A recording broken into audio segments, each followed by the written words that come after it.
गुरुवार और हमारा मूवमेंट फॉर सेकुलर डेमोक्रेसी की वीकली मीटिंग में आप सबका स्वागत है।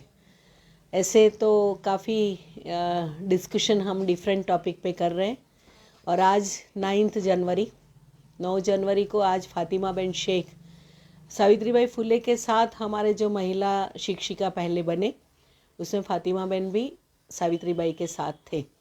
एक पूरा लंबा इतिहास है। हम आज जो महिलाओं का दर्जा बढ़ा है या हम काफ़ी आगे बढ़ पाए हैं, शायद उनके खंभे पे बैठ के हम लोग आज यहाँ है। इसलिए आज फातिमा बेन को हमारी सेकुलर लोकशाही आंदोलन की ओर से ट्रिब्यूट देते हुए मैं आज की बात की शुरुआत करती हूँ। और आज 9 जनवरी को हमारे ईलाबेन पाठक जो हमारे अहमदाबाद वीमेन सेक्शन ग्रुप, हमारे पहली जनरेशन मृदुलाबेन साराभाई के बाद की जनरेशन जो एक नया वीमेंस मूवमेंट और वीमेंस ऑर्गेनाइजेशन का जो रूप देखा अहमदाबाद ने और गुजरात ने, उसमें ईलाबेन पाठक का एक बहुत बड़ी भूमिका थी। आज उनका स्मृति दिन है, उनको भी हम याद कर रहे हैं। और उसके साथ ही बात यह है कि गुजरात में बहुत दिनों से मीडिया और अखबारों में बातें चल रही है। एक महिला तो के साथ अन्याय जो हुआ, पुलिस ने जो उनके साथ रवैया किया, उनका अपमान किया, उनके साथ गैरकानूनी बर्ताव किया, उसकी बात चल रही है। मैं अभी बताना चाहूँगी कि मूवमेंट फॉर सेकुलर डेमोक्रेसी की ओर से जो हुआ पायल बेन के साथ, उसकी हम भर्त्सना करते हैं, वी कंडेम इट। और इसके लिए जो जिम्मेवार पुलिस ऑफिसर है उनको कड़ी सज़ा होनी चाहिए। पर एक बात है कि गुजरात पुलिस में ये जो रवैया शुरू किया है पुलिस ने कि एक्यूज है उनका सरगस निकालना, उनको पब्लिकली जलील करना, उनको ह्यूमिलिएट करना, ये बंद होना चाहिए। इट इज़ अगेंस्ट हमारी जो जुडिशल सिस्टम है, जिसमें बताया गया है कि जब तक एक्यूज क्रिमिनल प्रूव नहीं होता है तब तक उनको निर्दोष मानना चाहिए। उसका जो हमारा बेस है जुडिशल प्रोसीजर का, उसका वायोलेशन है। ये violation human rights and civil liberties का भी है। और ऐसा सिर्फ पायल बेन के साथ नहीं हो रहा है, पूरे देश में जो एक्यूज़ है उनको बेल भी नहीं मिल रहा है। जब तक ये सुप्रीम कोर्ट बार बार बोल रही है कि bail is the law and jail is an exception, फिर भी ये बात कहीं नहीं सुनाई जा रही है।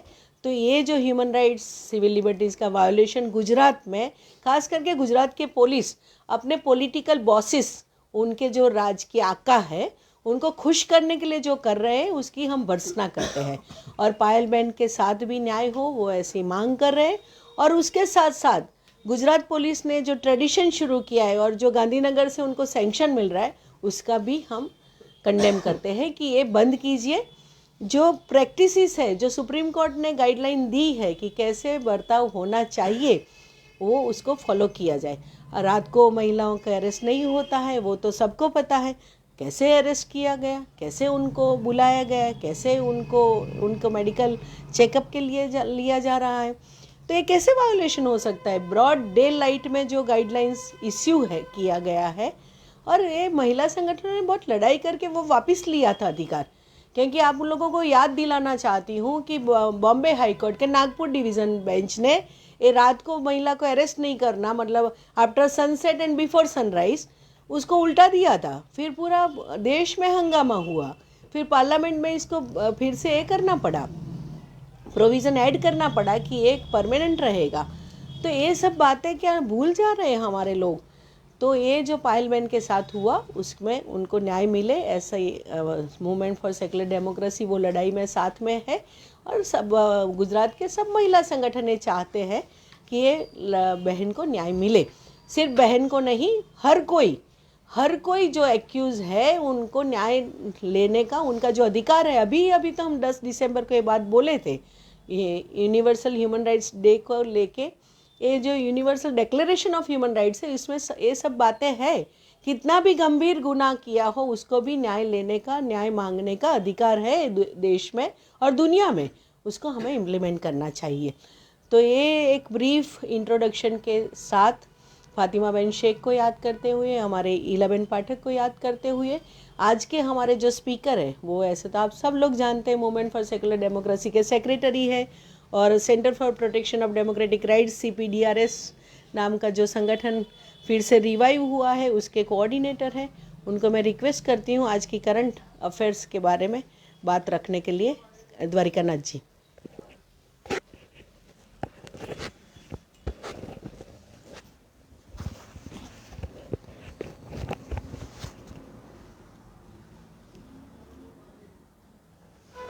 નમસ્કાર. સેક્યુલર લોકશાહી આંદોલન આપણા ગુરુવારી મીટિંગને બધાને સ્વાગત છે. હું ઘણા વખતથી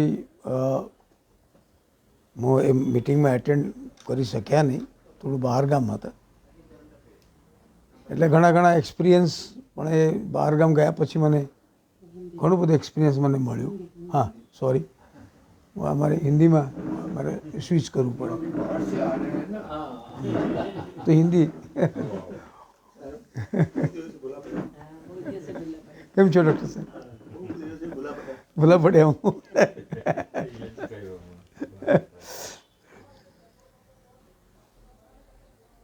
तो बहुत सारे डेवलपमेंट बहुत ही सारा देश में दुनिया में बहुत जल्दी बहुत फास्ट डेवलप कर रहे हैं. इसका कोप अप करके कोऑर्डिनेट करके बात करना बहुत ही कठिन काम होता है. अभी अभी इंटरनेशनल लेवल पर कनाडा का जो हमारा जो प्राइम मिनिस्टर थे थोड़ो उनको रिज़ाइन करना पड़ा, और उनके प्रतिस्पर्धी अभी और भी भारतीय हैं, भारतीय महिला हैं, तो शायद हो भी जाएंगे. और अनिता बेन और हमारे पेपर्स वगैरह जो है इंडियन पेपर्स, उनको ये मानना है कि ये तो अगेंस्ट इंडियंस के बारे में जो उनका बर्ताव जो रहा, मोदी के बारे में उनका जो एटीट्यूड जो रहा, इसके कारण ये उन्होंने पगला लेना पड़ा. I think it is bit superfluous. और शायद मोदी जी का इमेज को इंटरनेशनल लेवल पे किसी देश की इंटरनल पॉलिटिक्स में कितना उनका स्थान है, इसको दिखाने के लिए शायद ये बात हो रही है. और भी एक न्यूज़ आज आपको देखने का अजब लगेगा. मोर ग्रेटर यूनाइटेड स्टेट्स, मतलब कनाडा भी यूनाइटेड स्टेट का पार्ट था, USA plus Canada plus Greenland. मतलब ये एक्सपेंशनिज्म का तो और भी बाद में जो मेक्सिको, गल्फ ऑफ मेक्सिको था, इसको नाम हमारे यहाँ जैसे बदलते हैं, वो नाम भी अभी बोलेंगे ना गल्फ ऑफ अमेरिका, मेक्सिको नहीं. तो जो प्रधान बनते हैं, जो ट्रम्प वगैरह बनते हैं, ऐसा लोग जो भी आते हैं पावर में, उनका कुछ काम नहीं है, खाली एक रॉ सेंटीमेंट को इसको उठाने के सिवाय कोई really international peace, world peace, no war, ये सब बात करने का नहीं है. नेशनलिज्म को, पैट्रियटिज्म को नाम पे उठाना, ये एक तरीका शायद इंडिया से शुरू हुआ है या अमेरिका से शुरू हुआ है, कुछ भी हो, ये सब चल रहा है. तो कनाडा तो बहुत सालों से एग्जिस्ट कर रहा है, part of the Commonwealth country भी है, और ये नेटो का भी एक पार्टनर है. और जितना भी दुनिया में वार हुआ है, अमेरिकन लेड वार, उसी में पार्टिसिपेट किया है. छोटा सा कंट्री है, नहीं कंट्री छोटा नहीं है, कम लोग हैं. सिटीजनशिप वेलकम है, मतलब कोई उनके सिटीजनशिप की चिट्ठी भी आता है, आप हमारा सिटीजन बन जाओ. इतना बड़ा उनका आइस लैंड है उधर, तो सिटीजन कौन बनेगा. लेकिन हमारा जो अमेरिका में जा नहीं सकते हैं, वो कनाडा के रास्ते पर अमेरिका जाना चाहते हैं. हाँ, जीवन में वही एक ध्येय है, अमेरिका पहुंचना है तो भाया कनाडा. इसमें मौत भी हो जाए, कुछ भी हो जाए, एजेंट कुछ भी करे. और ये क्यों बढ़ रहा है, ये थोड़ा हमको भी आत्म समीक्षा करना चाहिए. Why it is increasing to go to America. America में ऐसा क्या है कि इतना अट्रैक्शन अमेरिका के प्रति क्यों है. एक आकर्षण भी है कि लोग अभी जो एम्प्लॉयमेंट की बात है, बेकारी की बढ़ रहा है, खाली खास बेकारी की मैं बात आपको, मैं बहुत सारे साइट्स को मैं ले रहा हूँ.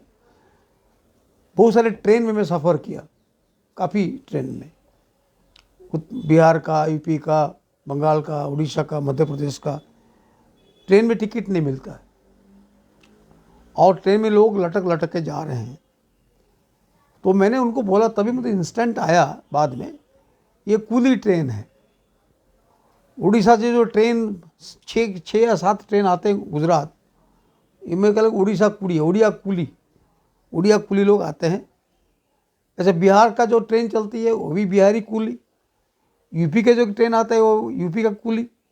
ये सब ट्रेन का डेस्टिनेशन जो है देखेंगे आप, बॉम्बे, अहमदाबाद, चंडीगढ़, पंजाब, दिल्ली, मद्रास, ये सब जगह में उनका डेस्टिनेशन से वहाँ जाते हैं। और एक ट्रेन में भी बड़ा अजीब सा भी एक किस्सा है। पहले जनरल कंपार्टमेंट थोड़ा ज़्यादा था, स्लीपर क्लास थोड़ा मिनिमम था, और AC compartment 3 tier AC, 2 tier AC, 1 AC, 2 3 1 ऐसा कुछ था। अभी ट्रेन का फीचर बदल गया है, तो कुछ ट्रेन में 3 tier AC 50%, sleeper class 5, general डब्बा 2 2.5, और बाद में ए क्लास भी, बी क्लास भी, शायद A class, class A second class और फर्स्ट क्लास 1 2। तो मैं 3 टायर एसी में कुछ ट्रेन में जब आया, मतलब उपाय भी नहीं है, नॉन हाइजीनिक टॉयलेट का सिचुएशंस बहुत ख़राब है। लोग टॉयलेट के अंदर भी बैठे रहते हैं। आपको टॉयलेट लगता है तो आपको तो लोग के माथे पे चढ़ के जाना पड़ेगा और आपको इन्फेक्शन होगा ही। तो ये जो परिस्थिति है, कहाँ जा रहे हैं, क्यों जा रहे हैं? पहले क्या था कि ये लोग 2 प्रकार का माइग्रेशन था। एक माइग्रेशन था अपने आप लोग को निकल पड़ते थे गांव से, कहीं भी जाके भी नौकरी मिल जाए वो इसमें घुस जाते थे। अभी लास्ट कुछ सालों से, मैं एग्जैक्टली कह नहीं पाऊँगा, शायद 2-3 साल से ये परिवर्तन हुआ है, जो ये कुछ लोग पैसा देकर कुली बुला रहे हैं स्पेशलाइज टेक्नीशियंस को, बंगाल से, उड़ीसा से, केरला से। वो लोग टिकट करके भेजते हैं कि आप आओ 3 टायर एसी में। किसमें? 3 टायर एसी में टिकट करके उनको भेजा जाता है और वो लोग 3 टायर एसी में आते हैं। उनको पता नहीं है, 3 टायर एसी पहली बार आ रहे हैं। उनका रीति रिवाज, वो एक ज़माने में एक एरिस्टोक्रेसी का एक सिम्बॉल भी था 3 टायर एसी में जाना। उनको aristocracy, 3 tier AC, sleeper class या जनरल क्लास का कोई सेंस भी नहीं है। लेकिन उनको भेजा जो जाता है, उनको बुलाया जाता है बॉम्बे से, अहमदाबाद से, पंजाब से, केरला से, मद्रास से बुला जाता है। कुछ सुन के आप हैरान हो जाएंगे। उड़ीसा के एक खास कुछ एरिया है ईटा बनाने के लिए, ईट जो ब्रिक्स बनाने के लिए, उसी एरिया से ही खास वही से ही जाते हैं। बलांगीर का एरिया एक है, वहीं से ही मद्रास जाएंगे वो लोग। उनकी जो ईटा का भट्टी जो बनता है, एक अंदर ही आप जाएंगे तो वहाँ क्राइम्स, आपको एक क्राइम का सीन आएगा उधर। वो ईट का भट्टी बनते बनते वहाँ रहने की जगह बन गया है, लोग वहीं रहते हैं, वहाँ उनकी ज़िंदगी है। चाइल्ड लेबर की जो बात करते हैं, चाइल्ड लेबर आपको खास मिलेगा, बच्चे वहाँ पैदा भी होते हैं। आप एक बार वहाँ आ गए, वहाँ से जा नहीं सकते हैं। आपको रेस्क्यू करना या मिलना ये बहुत मुश्किल बात है। बाहर में आपको लोग दिखेंगे नहीं। ये इनकी स्थिति जो है, जो खास कर जो मद्रास के एरिया में जो काम करते हैं और भी जो बाकी जगह पे काम करते हैं। अभी सुनने आया कि यूपी में भी जो ईटा भट्टी, पहले यूपी में इतने परिमाण से बनता नहीं था, लेकिन अभी जो थोड़ा इनकम बढ़ा है तो लोग गांव में घर बना रहे हैं, ईंट की ज़रूरत पड़ता है, तो वहाँ भी माटी से ज़मीन में जो खेती बंद करके वहाँ ईंट जलाया जाता है और ईटा निकाला जाता है। ये एक प्रकार का माइग्रेशंस, स्पेशलाइज माइग्रेशंस हैं। पाइप बनाना, रास्ता बनाना, ये सब आप देखेंगे। ये थोड़ा देखने वाले, कभी कभी स्टेशन जाके देखना चाहिए कौन जा रहे हैं, कैसे किस तरह लोग जा रहे हैं, कौन से लोग गाड़ी मोटर में जाते हैं और उनका किस स्थिति में रहते हैं। पहले आपको याद, तो एशियाड जब बना था, आपको याद होगा, जब इंदिरा गांधी के टाइम पे दिल्ली में बना था, तो एशियाड दिल्ली में जो बना, तो ये वर्कर्स बिहार, यूपी, उड़ीसा के, मेजरली छत्तीसगढ़, झारखंड, इसी के वर्कर्स थे। उनको एक कॉलोनी बना दिया गया था और नेपाली जो गुरखा लोग होते हैं, जो उनकी जो टिपिकल टाइप ऑफ जो चाकू होता है उसी से गार्ड करते थे आपको, और वो गांव में उनको लेके आते थे। वो जो ये बोलते हैं कि जो माता जी होते हैं, माता जी जो होते हैं, ठाकुर और ठाकुराइन जो होते हैं, उनकी मंदिर में एक काली मंदिर है, दुर्गा मंदिर होता है, माता रख के सबके सामने उनको 2000-3000 रुपया दे के उनको पूरा दिल्ली ले जाते थे। उनको बोला जाता था उस टाइम पे दादान वर्कर, जो आप चले गए, आप 2-3 साल तक वापस नहीं आ पाएंगे, घर में चिट्ठी तक भी लिखेंगे नहीं। तो वहाँ कुछ लोग का डेथ भी होता था, चिट्ठी भी नहीं लिख सकते थे। कोई भी अगर रेस्क्यू करके भी जाने के लिए गया भी तो वो एक्टिविस्ट की जान खतरे में होता था। ये कब की बात मैं आपको कहता हूँ, एशियाड की बात आपको करता हूँ। इससे बहुत अभी इतने डेवलपमेंट, इतने NGOs, इतने सिविल लिबर्टी ऑर्गेनाइजेशंस, इतने डेमोक्रेसी, NHRC वगैरह होने के बावजूद भी ये लोग का स्थिति, जो गांव से माइग्रेशन जो है, इतना ही है। गांव में अभी किसी गांव में आप चले जाइएगा, खास कर गंजाम डिस्ट्रिक्ट जो उड़ीसा का और जो बिहार का, यूपी का, आपको पुरुष लोग दिखेंगे नहीं, जवान लोग नहीं दिखेंगे, बुढ़ा या बुढ़ी और बच्चे और औरतें, यंग आदमी मिलेगा नहीं आपको। तो वहाँ में कुछ गांव में क्या बोले, कंप्लेन करते रहे कि मुझे यहाँ तो कोई हमारा काम करने वाला कोई है नहीं। ये इसीलिए बोलेंगे 2 रुपये उनको चावल मुफ्त मिलता है, इसीलिए वो काम करना आता नहीं है। तो इसीलिए वो धान काटा तो बरसात हो गया, उधर धान काट के उठा के ले आने के लिए भी कोई लोग नहीं है, तो धान खत्म हो गया, खाला काट दिया था, पानी बरसात 3 दिन कंटिन्यूस बरसात हुआ तो धान खलास हो गया, ऐसी हालत हो गई है। तो ये एक labour shortage inside the village, labour shortage inside the village, surplus labour in Bombay, surplus labour in Delhi.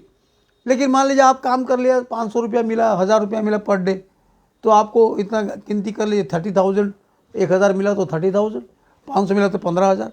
तो घर में तो आप 2 भाई 3 भाई आ गए तो 30,000 हो गया, घरों को माँ बाप को भेजते हैं। तो ऐसा करते करते चलता है। ये एक दुनिया अलग जिंदगी है जिसकी डाटा प्रोटेक्शन में कोई इनका ध्यान नहीं है, ये इंटरनेट में नहीं है, डाटा प्रोटेक्शन में भी नहीं है, उनको कहाँ सर्वे में भी नहीं है, किसी रिकॉर्ड में आपको मिलेगा नहीं कितना लोग हैं। हाँ, अगर आप कोशिश करेंगे कि ड्रॉप आउट रेट स्कूलिंग में लोग का अभी घटती हो रहा है, 15 साल की उम्र की जो काम करने वाले लोग का संख्या बढ़ गया है। 15 साल के बढ़ गया मतलब एक 15 साल जो होता है लगभग 10th क्लास या 9th क्लास पास करने के बाद या पढ़ाई किया, उसके बाद वो लेबर फोर्स में ज्वाइन हो जाता है। तो वो लोग आगे बढ़ने चाहते नहीं है, बस इसी तरह चले जाते। उनकी परसेंटेज अभी जो लास्ट फिगर जो आया है, एग्जैक्ट फिगर मैंने इसमें जाऊंगा तो मैं भूल जाऊंगा सारे पॉइंट, शायद 2.5 ऐसा कुछ अभी विद इन 1 ईयर बढ़ गया है। माने जो सरकारी फिगर के हिसाब से, अपना फिगर तो जो आँख में जो नेकेडली दिखता है वो एक्चुअल फिगर है, और बाकी सरकारी जो फिगर बनाता है वो फिगर हमको खाली एक सेटिस्फाई और पेपर में देने के लिए, पार्लियामेंट में प्लेस करने के लिए इसीलिए फिगर बोलना पड़ता है। तो चाइल्ड लेबर, इनको चाइल्ड बोलेंगे क्या बोलेंगे मालूम नहीं है, लेकिन ये लेबर फोर्सेस बढ़ते जा रहे हैं और माइग्रेशंस बढ़ते जा रहा है। मैं एक बार यहाँ ऑलरेडी एक चर्चा किया था, आप जानते भी हैं। तो एम्प्लॉयमेंट की गारंटी हमारे जो मोदी सरकार ने दिए थे, इतना लाखों को ये एम्प्लॉयमेंट देंगे, और वो बात चलते रहता है कि अभी इतने लाखों को एम्प्लॉयमेंट हम देंगे। तो लेकिन अभी जो इतने लाखों को एम्प्लॉयमेंट देंगे, कहाँ से देंगे, कहाँ से होगा? तो एम्प्लॉयमेंट जो गए, तो इस बीच में अग्निवीर करके एक अब स्कीम आया 5 साल का, अभी ख़त्म होने में है।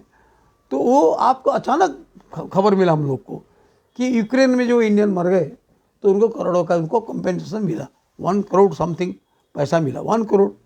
और इसका भी साइड जो न्यूज़ है, घर वाले खुश हैं कि 1 करोड़ का मरने के बाद 1 करोड़ रुपया मिलता है। तो इजराइल जो रोज़ के रोज़ जो पैलेस्टाइन में अटैक करता है, इतना छोटा सा कंट्री, वहाँ के यंगस्टर जो इजराइल में जो है वो पढ़ने में व्यस्त है, दे आर पढ़ना, इधर जाना, वो लोग को रिसर्च में इंटरेस्ट है, अमेरिका चले जाते हैं, उनका अलग प्रकार की दुनिया है। इजराइल के यंगस्टर्स जो इंटेलिजेंसिया है, वहाँ आम जो लोग हैं वो मैनुअल लेबर कम ज़्यादा करते नहीं हैं। तो कहाँ से मिलेंगे उनको? ये इंडिया से जो लोग जाते हैं, जो जा रहे हैं, उनको वहाँ एम्प्लॉयमेंट सरकार का है, कॉन्ट्रैक्ट है, जो भी है उनको वहाँ भेज देते हैं। और यहाँ तक कि वो इजरायली ड्रेस पहनकर, जो हाईली सोफिस्टिकेटेड ड्रेस, आपका यहाँ माइनिंग है या नहीं है, आपका क्या है नहीं है, ऐसा जो ड्रेस पहनकर वो लोग जो जाते हैं, उनको इजरायली ड्रेस पहना करके उनको मिलिट्री में काम करना पड़ता है एज ए कैजुअल लेबरर। जैसे अमेरिका में जो रेगुलर आर्मी में भर्ती आना बंद कर दिया, अभी रेगुलर आर्मी जो था वो वियतनाम के बाद वो बंद कर दिया। अभी कॉन्ट्रैक्ट, वो कॉन्ट्रैक्ट है 5 साल का, 3 साल का, करने के बाद में आपको वेटरन्स कुछ आपको पेंशन मिलेगा, फिर बाद में जो होगा। तो ये सिस्टम अभी सब जगह में चालू हो गया है। ये हमारे अग्निवीर में आया।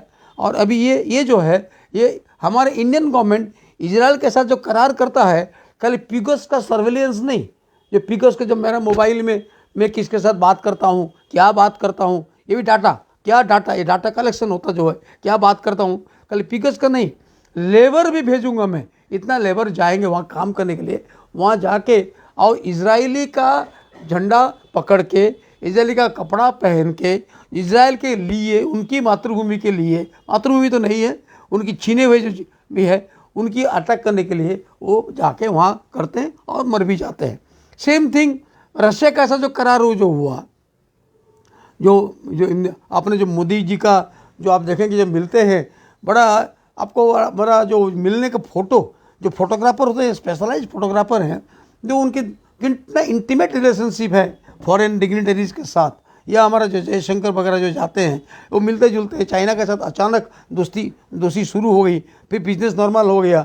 जहाँ यहाँ काफ़ी चीज़ को बैन करने की बात आ गई, लैपटॉप एक्सपोर्ट करने के बाद की बात बंद हो गई, अचानक सारे बंद हो गया, फिर मार्केट नॉर्मल हो गया, चाइना के साथ इंडिया का संबंध बिल्कुल नॉर्मल हो गया। इसका पीछे कारण क्या है मालूम नहीं है, लेकिन ये जो रूस में रशिया का सोल्जर, रशिया का भी जो अभी है वन से powerful country in the world Russia, जबकि ये यूएसए सार से टूटा नहीं था, ये पूरा यूक्रेन भी रशिया का पार्ट एंड पार्सल था। तब ये जो अमेरिका के साथ टक्कर जो देता था, उसके आज रशिया में भी उनको आज ये आर्मी में काम करने के लिए आज रशिया में भी लोग नहीं है, तो उनको भी बाहर का लेबरर को लेना पड़ता है। तो इंडियन लेबरर जाके रशियन आर्मी में काम करते हैं, कहाँ ना यूक्रेन में काम करते हैं। तो यूक्रेन वाले के ऐसे तो नहीं कि खाली खाली बैठे होंगे और कुछ जानते नहीं है, तो जो क्रिकेट बॉल भी जो खेलता है वो तो पत्थर भी फेंकता है, तो वहाँ भी जो काम करता होगा वो भी तो वही जो गया मारता होगा। और हमारा जो लेबरर जाते हैं उनको सारे एम्यूनिशंस पता नहीं होता कैसे हैंडल करना है। गाड़ी चलाना है तो आप सबको पता नहीं गाड़ी कैसे चलाना है, रिवॉल्वर चलाना सबको नहीं आता है, लॉक खोलना सबको पता नहीं होता है, तो उसको डाल दिया, खाली आप माथा दिखाना है उसको। तो ये जो जाते हैं तो वहाँ मर जाते हैं। ऐसा इंडियन मरते हैं, खबर 1-2 मरते हैं, कोई बोला तो खबर आ जाता है। तो ऐसे जो बात है, माइग्रेशन का जो तरीका जो है एक अलग प्रकार का तरीका है।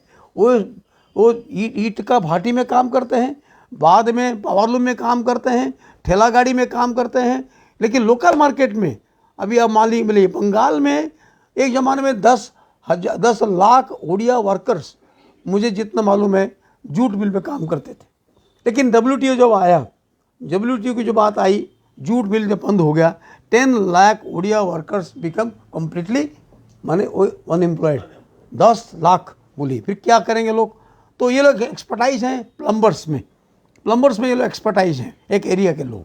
तो वो ओमान दुबई बॉम्बे में जाते हैं, उनका ठीक ठाक है। बाकी लोग क्या हो गए, कुछ लोग जाके माली बन गए, कुछ लोग कुली बन गए, ठेला गाड़ी चलने लगे, ऐसा होते रहता। तो क्या कुछ लोग सुसाइड भी किए, क्या क्या होता है वो तो पता नहीं है। तो बंगाल से माइग्रेशन जो हो रहा है, बंगाल का जो माइग्रेशन जो हो रहा है, गाँव से जो माइग्रेशन हो रहा है, वो केरला जा रहे हैं। मैं एक बार गाड़ी में आ रहा था तो उनके साथ मेरा बातचीत हुआ, तो तुम लोग क्यों कलकत्ता छोड़कर क्यों तुम केरला क्यों जा रहे हो? ना केरला में हमको पैसा अच्छा मिलता है। तो यहाँ क्या है ना, हमको 200-300 रुपया देते हैं, गाली गुलज करते हैं, हमको 1,000 रुपया देता है। साथ की झूठ पता नहीं है, खाना अच्छा रहता है, हम खाना बना। तो एक ग्रुप पूरा, एक गाँव के लोग, मालदा हो, मुर्शिदाबाद हो, पुरुलिया हो, पूरा एक के गाँव पूरा कंपार्टमेंट भर के चले जाते हैं। तो बंगाल में भी एक प्रकार का लेबर शॉर्टेज आपको वहाँ भी हो रहा है। इंटरनल शॉर्टेज जो अनलेस डेवलप्ड कंट्री जो स्टेट है वहाँ हो रहा है। इस तरह से माइग्रेशंस बढ़ते जा रहा है। गुजरात में भी शायद क्या होगा मुझे मालूम नहीं है। खाली जो जगह अभी जो है चारों और बिल्डिंग बन रहा है ऑन एवरी। अभी मुंबई में 50 मंजिल का घर तो शुरू हो गया, 50 स्टोरी, 50, 70, 100 तक अलाउ किया, 100 मंजिल तक बने घर। तो मैं तो बोला कि आने वाले दिनों में ड्रोन का ट्रैफिक होगा, तो फिर ये नीचे का क्या ज़रूरत है, इतने अच्छा बढ़िया बढ़िया छत है तो ड्रोन में आना जाना करना पड़ेगा। तो ये होने वाला भी है, I think it will be happening, तो वही वेरी सुन। तो आज बॉम्बे में लेकिन एक फ्लो ऑफ द बहुत सारे, खाली बॉम्बे में नहीं, interior of Maharashtra, interior of even Bombay में भी, विदर्भ का भी एक flow of the migrant workers बहुत ज़्यादा। तो ये माइग्रेंट इतना तो माइग्रेंट वर्कर्स बढ़ रहा है। तो हम जो ग्रोथ की बात करते हैं, आज ही पेपर में जीडीपी की जो बात करते हैं, ग्रोथ की बात करते हैं, तो क्या ग्रोथ है, इतना अनएम्प्लॉयमेंट और इतना लोग घर छोड़ करके बाहर जाकर रहना, कैसे छोटी छोटी घर रूम में रहना, ये जो चीज़ है हमने कभी एहसास किया नहीं। हमारा तो टीयर्स और हमारा तो सब चीज़ तो मिडिल क्लास के साथ जुड़ा हुआ है। मिडिल क्लास बहुत दुखी है, बहुत हैरान है, बहुत परेशान है, इनकम टैक्स से परेशान है। तो ये बजट जो आता है, ये बजट में मात्र जो हम निर्मला बहन हो, ये इसको पहले भी ये मोरारजी देसाई भी हो या कोई भी क्यों ना हो, ये जो भी होते हैं ये मिडिल क्लास की स्वार्थ रक्षा नहीं करते हैं, गरीब की बात कभी भी करते नहीं हैं। बस गरीब की बातों में कुछ कुछ होता है कि 2 किलो राइस दे दिया और कुछ ये दे दिया, लेकिन ड्रॉप आउट रेट, स्कूल जो स्कूल था 1 किलोमीटर के अंतर में स्कूल, कितना स्कूल गुजरात में बंद हुए, कितने स्कूल को मर्जिंग किया जा रहा है, कितने कॉलेज ही बंद हो रहे हैं, कितने, ये सब आप देखेंगे तो एक प्रकार का अहमदाबाद में फ्लावर शो हो रहा है। कोई भी बाहर से आएगा तो बहुत ही आँख चकमा चकमक हो जाए, हाँ क्या अहमदाबाद है। लेकिन अहमदाबाद का आदमी अगर जाएगा, जो पानी नहीं है कल्टीवेशन के लिए, पानी नहीं है, सीधा पानी नहीं है, जितना हमारे विदर्भ में पानी नहीं है वहाँ कि वहाँ जाके वो कल्टीवेशन कर पाए। तो ये एक परिस्थिति, एक पिक्चर सारा भारत में देखने को मिल रहा है। और लेकिन ये अभी 26 जनवरी आ रहा है और बहुत ही वाह शुरू हो गया है, और भारतीय प्रवासी दिवस भी आ गया है। भारतीय प्रवासी में कौन कौन प्रवासी, जो engineer, IAS officers, navy officers, ये प्रवासी है ना, कुली लोग तो प्रवासी नहीं है। मैं जब पूना में था तो there was an Odia associations, तो कुछ लोग को पता चला, मैं रहता हूँ यहाँ, तो मुझे मिलने आए, तो हमारा उड़िया का ये है तो आप आइएगा। मैं बोला ठीक है, कौन कौन आएंगे? तो 2 जगह, एक उड़िया एसोसिएशन बॉम्बे में था, एक एसोसिएशन पूना में था। पूना का, बॉम्बे का जो था वो दे आर ऑल प्रोफेसर्स, तो वो लोग मुझे बोले, तो मैं एक दिन गया था, फिर बाद में बात हुआ, मैं बोला आप लोग यहाँ आते हैं तो क्या बात करते हैं, आप तो अपनी उड़ीसा की हिस्ट्री ग्लोरीफाई करते होंगे ना, और हमारा हिस्ट्री क्या है, तो what is the history of Orissa, आप कहीं बताएं कि उड़ीसा में एक ब्रिटिश के टाइम पे 10 lakh people died in famine, जो इसका नाम को द्रव्य को बोला जाता है। तो आपको इसको बताते हैं कि कभी बताएं कि हम लोग कैसे कूली कैसे हो गए, कैसे बिल्कुल एक ज़माने में ब्रिटिश के सामने लड़े, लास्ट बराबर लड़ने के बाद उड़ीसा का टुकड़ा 3-4 टुकड़ा कर दिया, भाषा को ख़त्म करने की कोशिश किया, इसको कभी नहीं बोलते आप? नहीं, हम जगन्नाथ जी का इतिहास बताते हैं। ये जगन्नाथ का ये टिपिकल इतिहास है, जो जगन्नाथ जी का बात हम करते हैं, ये जगन्नाथ जो हैं वो तो लकड़े के हैं, नीम का लकड़े, और 3 चिन्ह होते हैं, 3 चिन्हों के हिसाब से 2 भाई और बहन की वो लकड़ी बनती है, और 12 साल के बाद उनके दहन भी होता है, और श्मशान घाट भी है। ये पूरी का इतिहास अलग है। कहाँ भी भाई बहन पूजा नहीं होते हैं, तो उड़ीसा में कैसे भाई बहन पूजा होता है? जगन्नाथ धाम, ठीक है। और वो तो हमारा बिल्कुल कालिया है, बलराम जी सफ़ेद है, सुभद्रा तो बहन है, बस यही है। और उड़ीसा में ऐसा एक जगह है, उड़ीसा है, मैं बताना ये चाहता हूँ, जो ये इतना एक ज़माने में मान लीजिए कलिंग वार से लेकर अगर अभी का जो नवीन पटनायक जाने के बाद बीजेपी आया, ये अगर उड़ीसा का हम लें ट्रांजिशन के हिसाब से लें, तो ये जगन्नाथ धाम जो भी जगन्नाथ की इच्छा है, लोग बातों में जगन्नाथ के नाम लेते हैं और जगन्नाथ को गाली भी देते हैं। तू जो है ना, उस मान जो मुंह में है, तेरा कारण मेरा गाली। कोई भजन में गाली नहीं है, लेकिन जगन्नाथ में गाली तक भी है, और उसके प्रति सरेंडर भी है, और ये लकड़े का भी है। बट दैट इज़, ये जो बात, जो वर्शिप एक्ट की बात आती है, अभी वर्शिप एक्ट की बात अब मैं क्यों बोला रहा हूँ उसके साथ, तो अभी कुछ पेपर में दिन में आया, एक कॉलेज है अभी किसी ने बोला एक कॉलेज के नीचे यहाँ मंदिर था, तो वर्शिप एक्ट में कॉलेज को तोड़ो, निकालो अभी। तो कुछ अभी और एक कई किसी की जगह में आज ही किसी छापा में देख रहा था, पूरा पढ़ नहीं पाया, तो बोले यहाँ मंदिर था, इसको तोड़ना लोगों ने तोड़ना, सरकार नहीं, लोगों ने तोड़ना शुरू कर दिया जानने के लिए। तो यही बात तो राम मंदिर से शुरू हुआ, अयोध्या से शुरू हुआ, बाबरी से शुरू हुआ। तो ये जो ख़त्म नहीं हुआ, ये जो शुरू हुआ बाबरी का, ये ख़त्म नहीं हुआ, ये सिलसिला, इसकी जो शैडो जो है सारा भारत में सब जगह को पकड़ के ये चल रहा है। ये वर्शिप एक्ट है और सुप्रीम कोर्ट बिल्कुल उनका जो सुनवाई शुरू हुआ। चंद्रचूड़ जब थे, खाली हमारा टिप्पणी की जजमेंट होता था उनका, no writing no written judgements, वो टिप्पणी देते थे।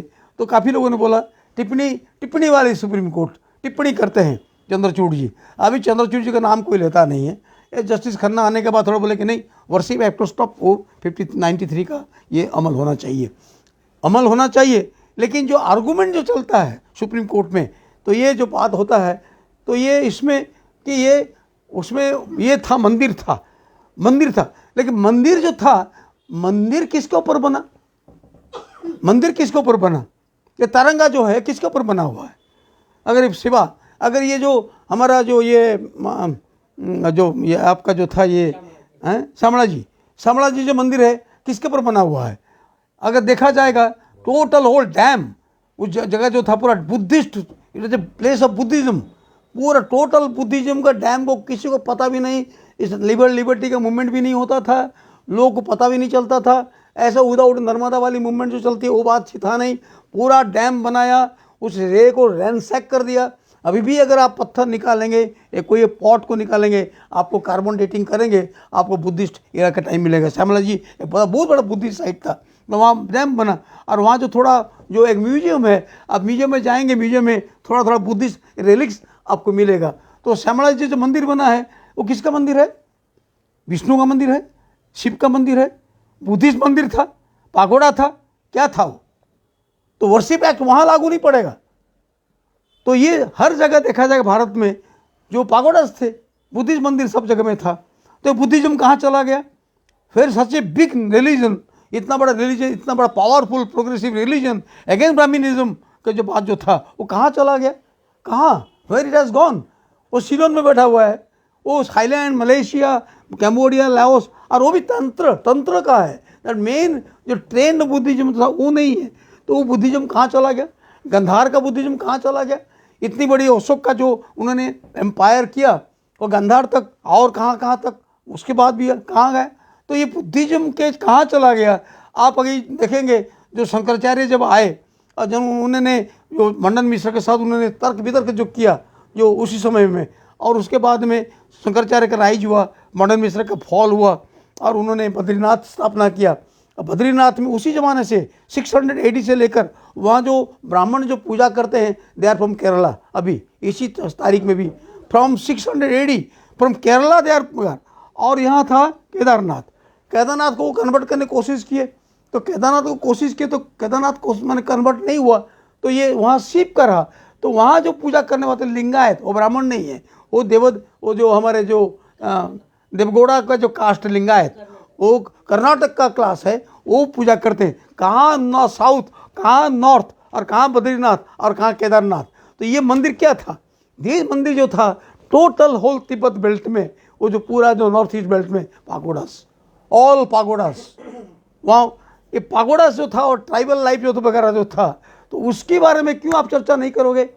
चर्चा नहीं होगा क्योंकि अभी का सरकार जो है वो साइंटिफिक टेम्परामेंट की बात नहीं करना है। आप साइंटिफिक टेम्परामेंट की बात नहीं कर, रीजनिंग नहीं करना है। एजुकेशन में रीजनिंग की बात नहीं आएगा, साइंस की बात नहीं आएगा। Faith is the foundation of the culture. विश्वास जो है वो फेथ ही हमारे कल्चर का फाउंडेशन है।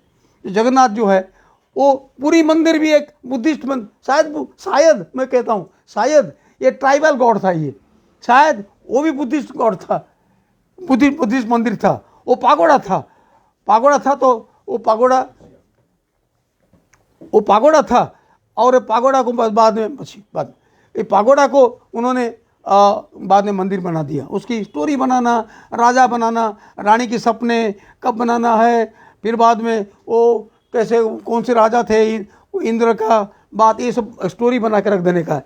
लेकिन इसको जो मेन जो था ये ट्राइबल के साथ में आर्य लोग का जो कॉम्प्रोमाइज़ जो हुआ, कॉम्प्रोमाइज़ से मंदिर बनी। और अभी भाई बहन का पूजा भारत में शायद कहीं नहीं होता है।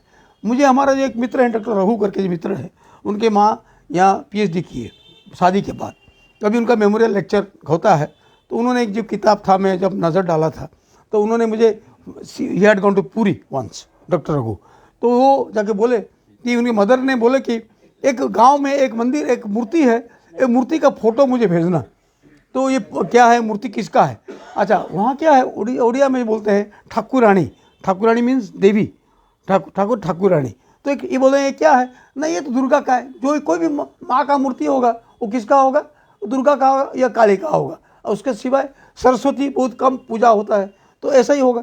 तो उसने वो मुझे फ़ोन पे बात की, तो मैंने बताया मैं तो उस गांव गया भी नहीं हूँ, मैं इतना काम भी नहीं किया हूँ, मैं जानता भी नहीं हूँ।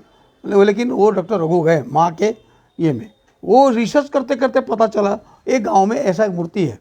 तो जाने के बाद उसको वो जो डॉक्टर रघु ने जो रिसर्च किया, वो जो मूर्ति है वो किसका है? द्रौपदी का है। किसका है? यस, द्रौपदी का मूर्ति है। द्रौपदी का पूजा होता है उत्तराखंड में। पांडवों का पूजा कहाँ होता है? उत्तराखंड में, केदारनाथ में। आप अगर तुंगनाथ जाएंगे तो तुंगनाथ का मतलब शिव का मंदिर है। लेकिन आपको स्वर्गारोहण कर रहे हैं इस रास्ते पर, आपको मूर्ति, आपको चित्र वहाँ आपको मिलेगा, पत्थर भी मिलेगा और पेंटिंग भी मिलेगा। तो वहाँ पांडव, और यहाँ पुरी में द्रौपदी की पूजा कैसे हुआ?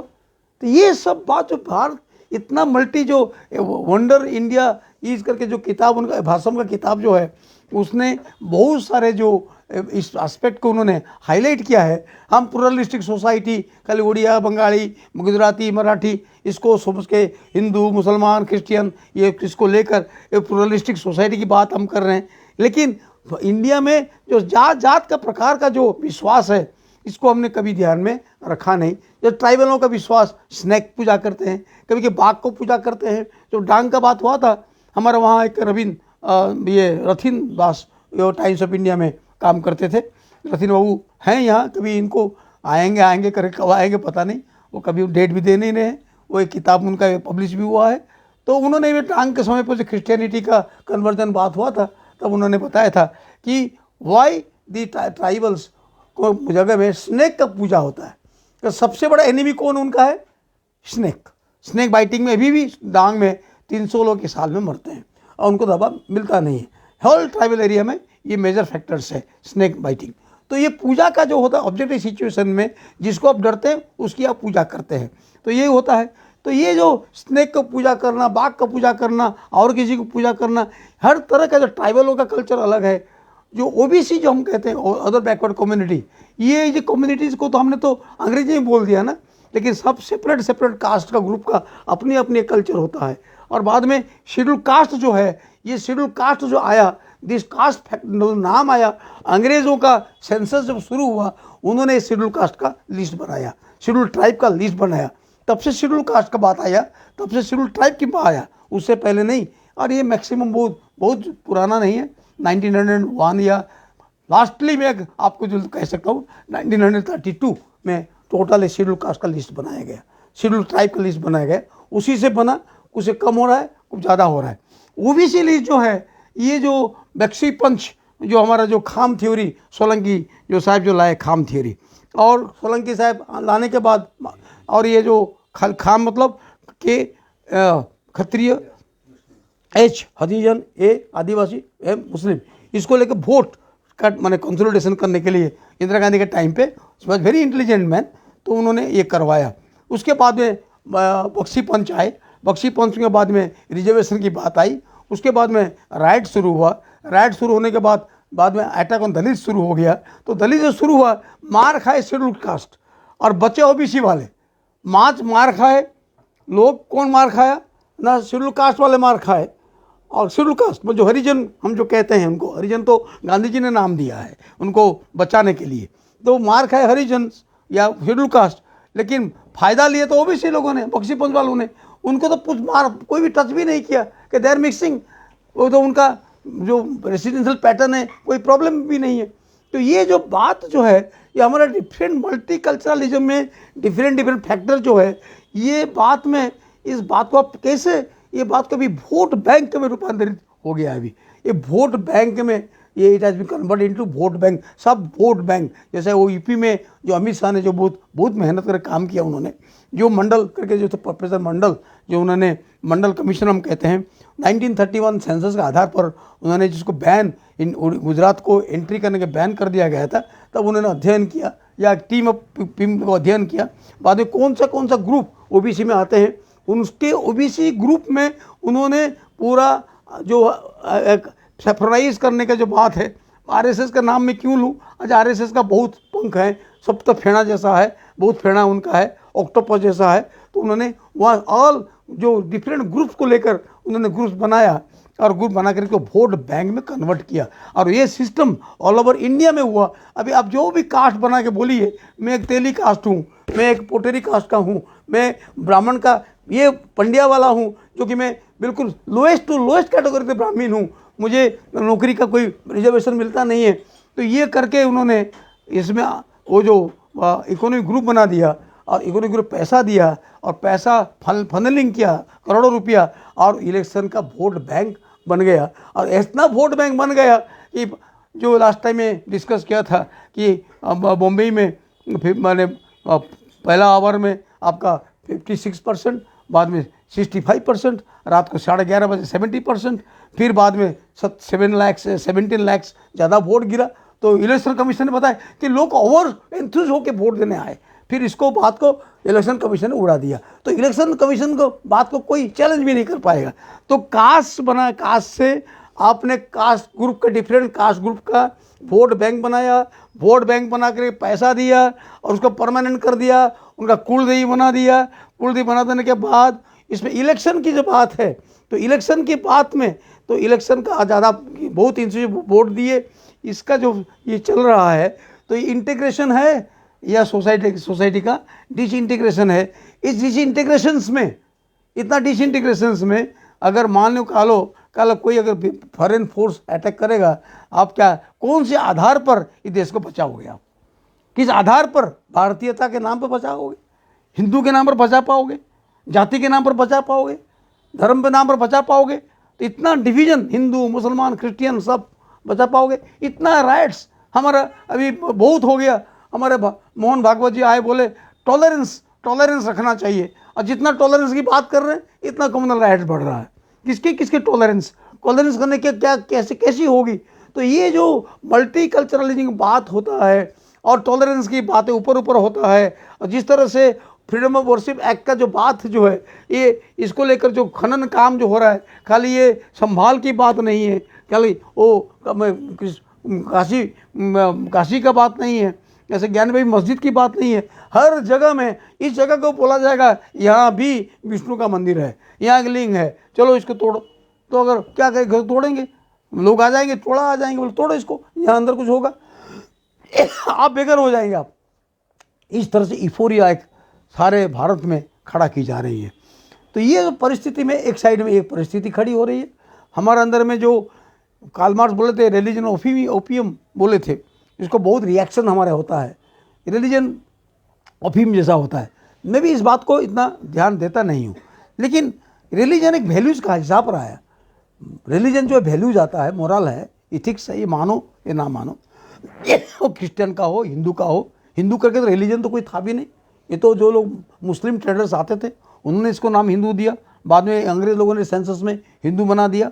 हमारा कबीर पंथी थे, हमारा जैन पंथी थे, बुद्ध पंथी थे, ये पंथ थे, सब सेक्स थे हमारे, खास करके रिलीजन करके कोई था नहीं। तो बाद अभी तो आर्य अनार्य की बात आ गई है, फिर बाद में अभी तो और भी बात आ गया कि वो हरपंथ सिविलाइजेशन का तो हमको मिल रहा है, कहाँ, साउथ में मिल रहा है। उनकी डिसिफर करने के लिए जो भी महेंद्र और हरप्पा का जो लेख है उसको डिसिफर करेगा, उसको पैसा दिया जाएगा।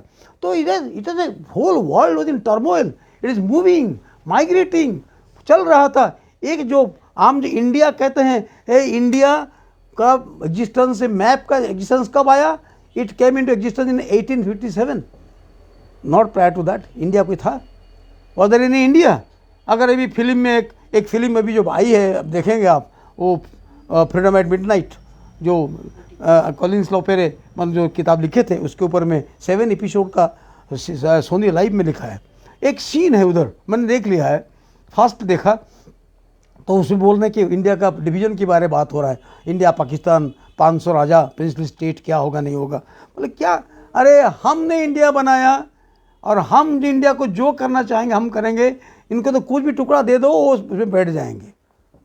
ब्रिटिश ऑफिसर कहे दो स्टडी, रेस्पेक्ट कहिए, डिग्निटी कहिए, कुछ भी कहिए, हम जो करना चाहें करेंगे। इंडिया पाकिस्तान करे, 500 प्रिंसली स्टेट के भी अलग अलग कर दे, तो ये कल कुछ नहीं कर पाएंगे। करें इतना बड़ा इंडिया का मैप जो था, वो मैप कभी भी इंडिया में था नहीं। अशोक का लॉन्गेस्ट था विक्ट्री, शायद औरंगजेब का उससे थोड़ा कम था, लेकिन ये जो मैप जो देख रहे हैं, जो बृहत इंडिया, जब जो आरएसएस के घर में जो है कि बर्मा देश भी है, अफगानिस्तान भी है, जो उसी को जो बोलते हैं कि क्या बोलते इसको, अखंड भारत की बात करते हैं, अखंड भारत की भी बारे में काफ़ी बात हुआ है, उसी को डिवाइड कर दिया हिंदुस्तान पाकिस्तान करने के लिए। कितना कितना नहीं, भारत का आज़ादी लड़ाई में क्या क्या नहीं हुआ। आज़ादी लड़ाई की बात कम हुई और हिंदू मुसलमान की बात ज़्यादा हुई, कास्ट की बात ज़्यादा हुई और सोशल रिफॉर्म की बात हुई नहीं। तो ये बात तो ब्रिटिश लोग समझ गए थे इंडियन के बारे में, दे न्यू कि ये जो लोग पावर के लिए बड़े बड़े जो लोग हैं, ये खाली इनको प्रधानमंत्री राष्ट्रपति बनना है, वो इसीलिए वो लड़ रहे हैं। जो भी जिन्ना भी लड़ रहा है, तो वहाँ कत्लेआम, 1000 लोग कत्ल हो रहा है, 1000 लोग माइग्रेट कर रहे हैं, और उसी टाइम रात को 12 बजे हमारा इंडियन फ्लैग उड़ रहा है, पाकिस्तानी फ्लैग वहाँ उड़ रहा है 14 अगस्त को या 15 अगस्त को। तो ये जो बात जो है, इतिहास भी जो है आपको बराबर हमको मिल भी नहीं रहा है। हमारा कोई भी इतिहास, धर्म के इतिहास, मंदिर के इतिहास, मस्जिद के इतिहास, भारत का देश के इतिहास, लोगों के इतिहास, कुछ भी हमको मिल नहीं रहा है। We are getting nothing.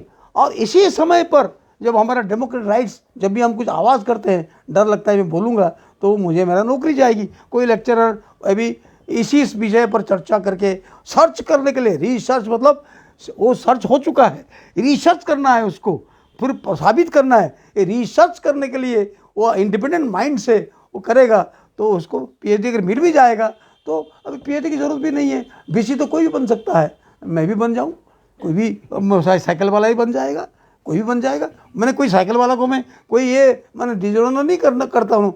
Institution की एक प्रकार का सैंक्टिटी, सेक्रेट पवित्रता भी होती है, कुछ qualified person should be there. कोई भी डॉक्टर नहीं बन सकता, कोई भी नर्स नहीं बन सकता, कोई भी टीचर नहीं बन सकता। तो इसी तरह अभी तो बोले कि यूजीसी ने नया नियम लाया, एनीबॉडी आउट ऑफ दी जो है वो बीसी बन सकता है। तो ये जो इंडिया जो अभी परिस्थिति अभी बन रही है, एक प्रकार का बड़ा अजीब सा स्थिति बन रही है अभी इस ये में।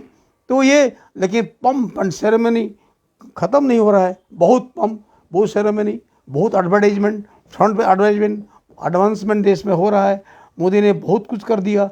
हर मोदी और मोदी की का जो है वो तो फिल्म बन चुकी थी पहले, और बाद में एक इश्यू पर 3-4 फिल्म बने। सेंसरशिप, अगर आप इंडिपेंडेंट फिल्म मेकर जो थे, हम गोविंद निहलानी का, बहुत लोगों ने अक्रॉस द लाइन उनको सब सम्मान किया।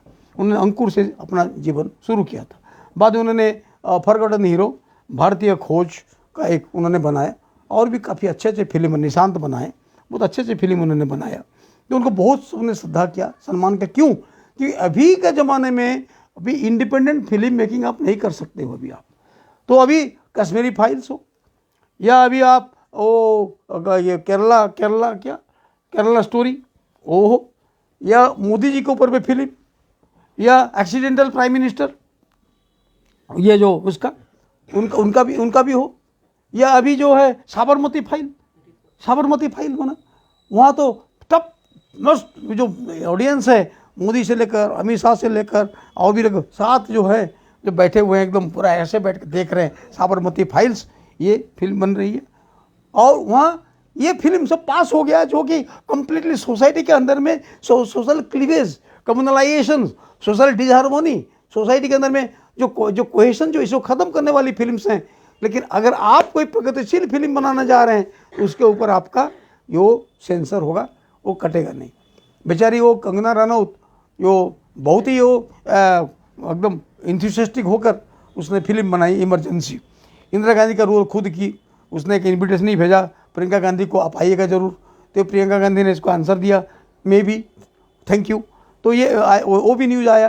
तो ये अभी वो सेंसर से पार हुआ नहीं, क्यों नहीं हुआ मुझे पता नहीं है, हमने देखा भी नहीं है। इमरजेंसी के बारे में हम जानते भी हैं, कभी इमरजेंसी के बारे में जो हमने देखे हुए हैं किसा कुर्सी का, उसे बढ़िया फिल्म बन ही नहीं सकता। तो ये बात है। तो क्या दिखाना चाहती हैं? अभी जो मानेकशा को जो फिल्म आया, अभी जो मानेकशा जो थे वो इंदिरा गांधी के बारे में जो बताए, बांग्लादेश वार में what role she had played on Bangladesh, ये सब उनको, जो बांग्लादेश इंदिरा गांधी जब थी उनको ऊंचा किया गया, जब मोदी जी हैं उनको ऊंचा किया जा रहा है। तो ऐसे सब चल रहा है। और सेंसरशिप जो है, क्रिएटिव जो बात है, क्रिएटिव बात है, क्रिएटिव को सेंसरशिप में ख़त्म कर दिया जाता है। जिस देश में क्रिएटिवनेस ख़त्म हो रहा है, उस देश को सोल, यानी जो बोलते हैं सोल, एकदम जो फीलिंग्स, इमोशंस, सोल विहीन एक देश पैदा होगा। किसके ऊपर पैदा होगा, कहाँ पैदा होगा, क्या होगा?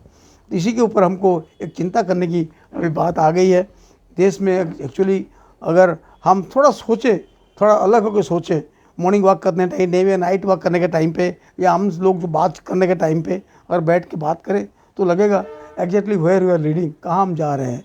घर में मेरा लड़का मेरा बात सुनता नहीं है, लड़की मेरे बात सुनती नहीं है, लड़कों में लड़कियों में भी बड़ा कम्प्लीटली जो लाइफ जो फ्रीडम के नाम पे भी जो हो रहा है, मोरल इमोरल, मोरल तो यही होता है जो समाज के लिए जो अपने आप को जान को निछावर करता है, वही मेजर मोरल होता है। जो परिवार के लिए भी करता है वो मोरल होता है। यहाँ ना कुछ मोरल में कुछ है नहीं, ऐसा चीज़ हो गया है। इसको एक तरह धर्म की बात होती है, धर्म कट्टरता की बात होती है, कम्युनलिज्म की बात होती है, और धर्म हम सब धार्मिक हो गए इसकी बात होती है। और एक तरफ देखा जाता है नीति नैतिकता फौज हो रहा है, और एक तरफ ये जो अमेरिका के प्रति आकर्षण भी बढ़ भी रहा है जाने के लिए। क्या है अमेरिका में, है क्या ऐसा, क्या रेस्पेक्टेबल थिंग्स अमेरिका में है? What is there in America, क्या है क्या? Why people are so mad after America dollar? आपका कोई डिग्निटी नहीं है। ब्रिटिश के कब्जे में निकलने के बाद वो वहाँ उसी उन्हीं के गोरा चमड़े के प्रति, वहाँ के प्रति इतना आकर्षण, ये सब चीज़ों एक डिस्टर्बिंग फैक्टर्स है। तो हम ये एमएसडी की में चर्चा इसीलिए कर रहे हैं कि पीपुल अगर इंडिफरेंट होंगे, पीपुल अगर इस अनकंसर्न रहेंगे, अगर ये फॉरेन अमेरिका की तरफ, कनाडा की तरफ, न्यूजीलैंड की तरफ जाने की सोचेंगे, वीज़ा किसी भी तरह मिल जाए, मेरा पुलिस रिकॉर्ड ख़राब नहीं होना चाहिए, मेरा पुलिस का जो आएगा आई शुड बी क्लीन, तो मैं किसी माने झंडाधारी नहीं हूँ मैं, तो मुझे वीज़ा मिलेगा।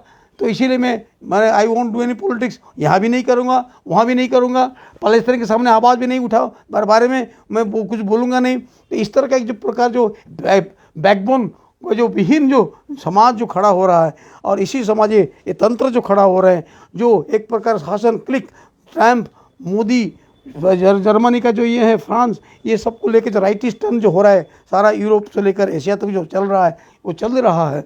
और जिस तरह से हमको उल्लू बना रहे हैं, और ये 100 माले का बिल्डिंग बनेगा 50 का माला का तो बन ही गया है, या 25 का यहाँ बन गया है। रियल इस्टेट का हम देख रहे हैं, करप्शन का जो देख रहे हैं, जर्नलिस्ट को ख़त्म कर दिया गया और उसकी डेड बॉडी मिला पानी का टांकी में मिलता है। जो सच बोलने वाले का हालत ऐसा होगा तो सच बोलने की कोई वाला होगा नहीं। लेकिन सच बोलने वाला जो होता है, अभी प्रशांत दयाल का वो उनकी वाइफ की मृत्यु हुई, नेचुरल डेथ हुआ। आज मैं गया था, बेसना में गया था, हमारे पुराने दोस्त हैं। I have seen many people throng there, it was very many people were there, जो कि अभी भी जो आदमी डिग्निफाइड पर्सन जो सच के लिए भी वो काम कभी करता है, तो उसके लिए भी वो लोग का सम्मान दिल में है। और वो that was you sign of माने फ्रेटरनाइजेशन की एक सिंबल था। अच्छा लगा।